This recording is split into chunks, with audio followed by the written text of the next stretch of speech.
all the infinite phenomena of samsara and nirvana are like magical illusions. Nowhere in the whole universe is there a single, permanent, intrinsically existent entity to be found. There has never been a king who kept his kingdom forever, never someone born who did not die, never a crowd that did not disperse. Everything is like a drama in which actors play out wars, passions, and death. Everything is like a dream, sometimes good and sometimes a nightmare. But it is in this degenerate age that we have reached the peak of illusion. People have long forgotten the purity of the golden age. They disregard their future lives and are preoccupied only by immediate gratification. Unreliable and capricious, they bury the Dharma under a great heap of harmful and negative actions. The world and beings change direction every moment, like stalks of wheat swaying to and fro in the wind. And what was true this morning is untrue by this evening. Untimely rain, snow, hail, heat, and cold upset the natural course of the seasons.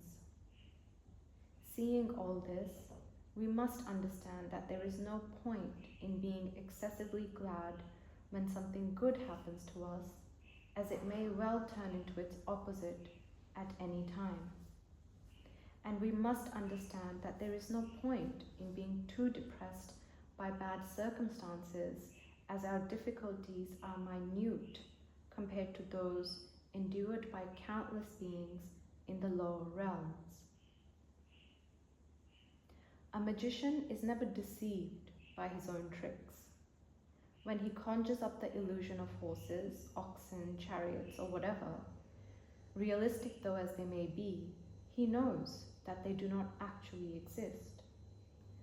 Just as a magician cannot be fooled by illusions that he knows he created himself, a bodhisattva who has realized the emptiness of all phenomena and who recognizes all worldly pursuits to be illusory, even if he lives as a householder, is not affected by negative emotions or ego clinging.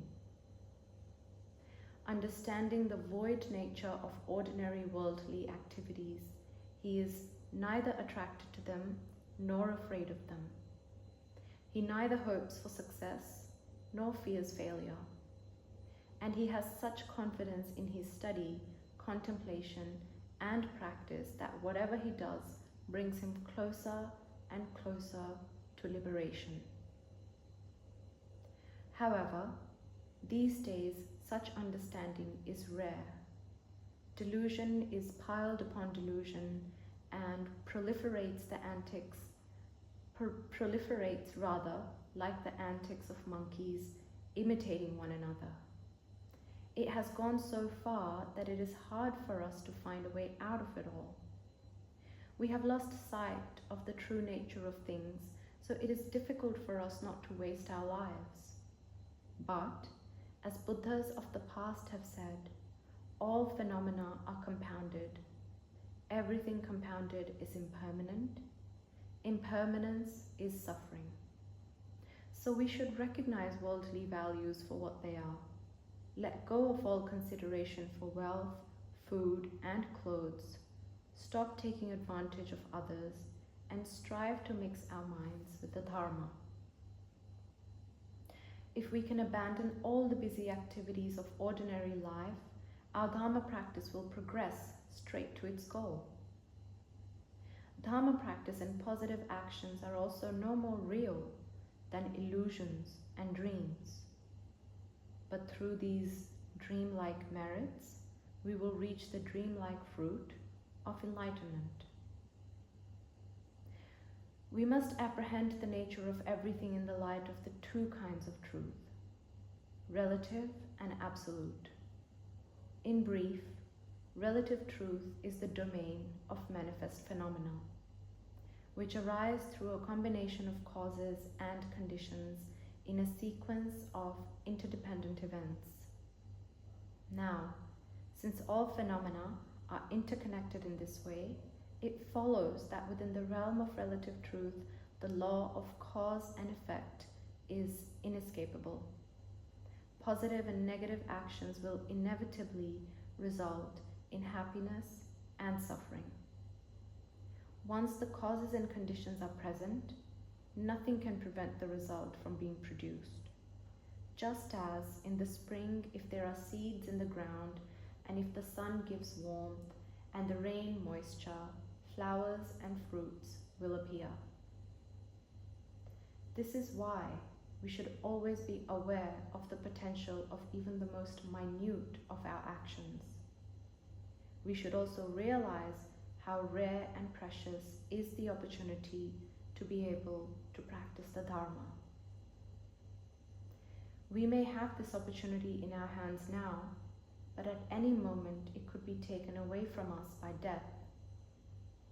We must not waste time. The constant thought of impermanence should spur us on to practice. As Lord Buddha said, of all footprints, the largest is the elephant's.